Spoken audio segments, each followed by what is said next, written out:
Hi, welcome to VRLearners। हम आपके लिए ऑनलाइन ट्यूशन शुरू कर रहे हैं जिसमें क्लास 10 मैथ्स के सारे चैप्टर्स डेली अपलोड करेंगे। रेगुलर अपडेट्स के लिए हमारे चैनल को सब्सक्राइब करके नोटिफिकेशन बेल बटन दबाएं। मोरोवर हर वीडियो के एंड में आपके लिए कुछ क्वेश्चंस होंगे जिनका कमेंट में रिप्लाई जरूर करें। तो आइए स्टार्ट करते हैं आज की क्लास।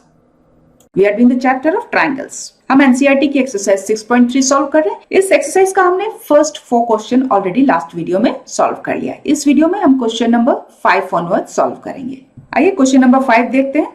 देखिए यहाँ एक ट्रायंगल दिया गया है PQR और उसके साइड PR की तरफ पॉइंट है S और RQ की तरफ पॉइंट T दिया गया है।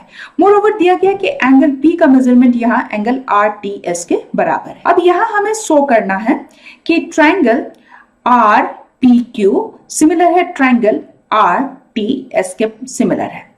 तो देखिए हमें पता है कि यदि हमारे पास दो ट्रायंगल्स सिमिलर होते हैं तो उनके कॉरस्पॉन्डिंग एंगल्स का मेजरमेंट बराबर होता है। इसी को हम क्लू लेते हैं और स्टार्ट करते हैं सॉल्व करना। जो गिवन है वो हमने एज इट इज लिख लिया और जो प्रूव करना है वो भी हमने यहां लिख लिया। तो आइए हम स्टार्ट करते हैं प्रूव करना इन ट्रायंगल RPQ और इन ट्रायंगल RTS। अब यहां देखिए दिया गया है कि एंगल P और एंगल RTS ये दोनों बराबर है। सो एज इट इज मैंने यहां लिख लिया। मोरओवर इन दोनों ट्रायंगल्स में आप देखिएगा एंगल R कॉमन है, सो हमने वो भी यहां लिख लिया।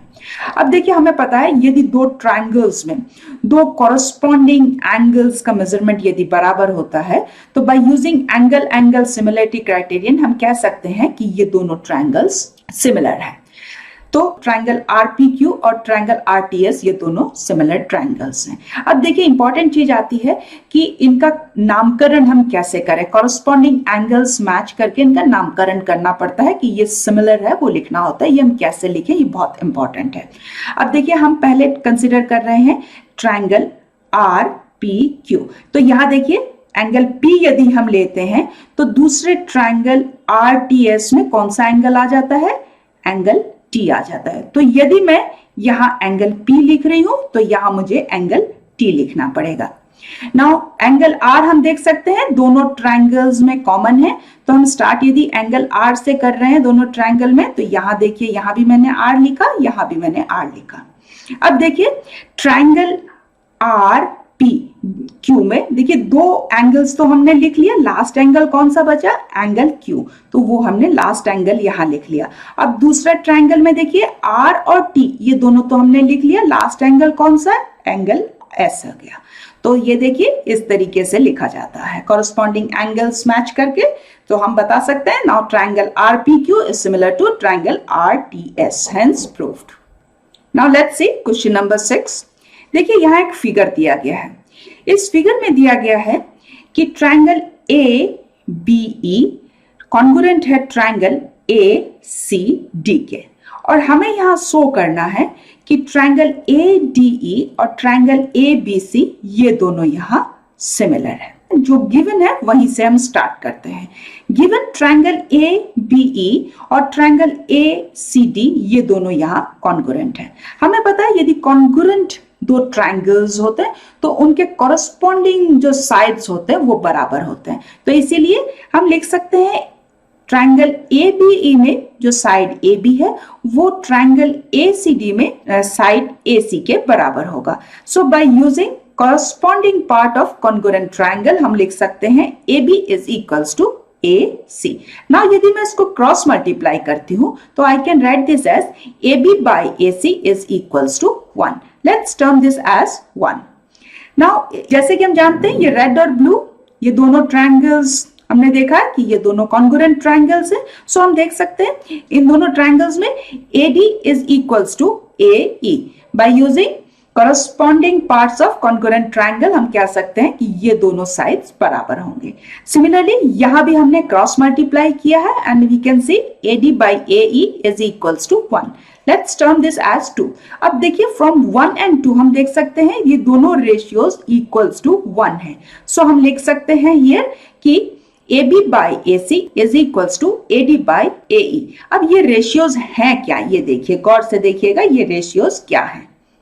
देखिए हमें जो प्रूव करना था वो क्या था, हमें प्रूव करना था कि ट्रायंगल ABC और ट्रायंगल ADE ये दोनों यहाँ सिमिलर ट्रायंगल्स हैं। तो देखिए जो हमें प्रूव करना है कि ये दोनों ट्रायंगल्स सिमिलर हैं, हम जानते हैं सिमिलर ट्रायंगल्स के जो कॉरस्पॉन्डिंग पार्ट्स के रेशियोज होते हैं वो बराबर होते हैं। तो वही हमने यहाँ लिखा है। ट्रायंगल ABC का जो पार्ट हो, यदि मैं AB ले रही हूं तो ट्रायंगल ADE में उसका कॉरस्पॉन्डिंग पार्ट कौन सा होगा? AD। नाउ यदि मैं AC ले रही हूं, ये पार्ट ले रही हूं AC, ये देखिए AC मैंने ले लिया, तो दूसरे ट्रायंगल में उसका कॉरस्पॉन्डिंग पार्ट कौन सा होगा? AE, ये होगा। अब इसके साथ इसको मैच करके देखिए जो हमने अभी रेशियोज फाइंड किए हैं। फाइन, तो यदि मैं देखिए इसके साथ मुझे इसको मैच करना, मैच करने के लिए कि मैंने क्या किया, इसको क्रॉस मल्टीप्लाई कर दिया। देखिए ए भी मैंने एज इट इज लिखा, ए डी को मैंने यहाँ डिनोमिनेटर में ले लिया और ए सी को यहाँ मैंने न्यूमरेटर में, को सिर्फ रिप्लेस किया मैंने एक दूसरे को। अब देखिए जो मुझे मिला है रेशियो, ये इक्वल्स टू ये हो जाता है, ये दोनों रेशियोज यहाँ बराबर हो जाते हैं। आइए अब हम ट्रायंगल ए DE और ट्रायंगल ABC में देखते हैं। देखिए यहां हम देख सकते हैं कि AB by AD is equals to AC by AE, that is corresponding जो साइड्स के रेशियोज हैं वो बराबर है। This is from 3। और हम जानते हैं यदि हमारे पास दो ट्रायंगल्स हैं और उनके कॉरस्पॉन्डिंग साइड्स का यदि रेशियोज बराबर है, और यहां हम देख सकते हैं ये दोनों ट्रायंगल्स के जो कॉरस्पॉन्डिंग साइड्स का रेशियो हमने बराबर बताया, उसके बीच का जो एंगल है दैट इज इंक्लूडेड एंगल जो है वो दोनों में एंगल ए हम देख सकते हैं दोनों ट्रायंगल्स में कॉमन है। So by using side angle side similarity criterion हम कह सकते हैं triangle ADE is similar to triangle ABC, hence proved. आइए अब देखते हैं आज के सवाल। आप जल्दी से कमेंट पे इनके रिप्लाई करें। मोरओवर हमारे चैनल को सब्सक्राइब करके नोटिफिकेशन बेल बटन दबाएं सो दैट आपको हमारे वीडियोस के अपडेट्स मिलते रहें। सो आज के लिए यहीं तक। See you in the next class. Thank you.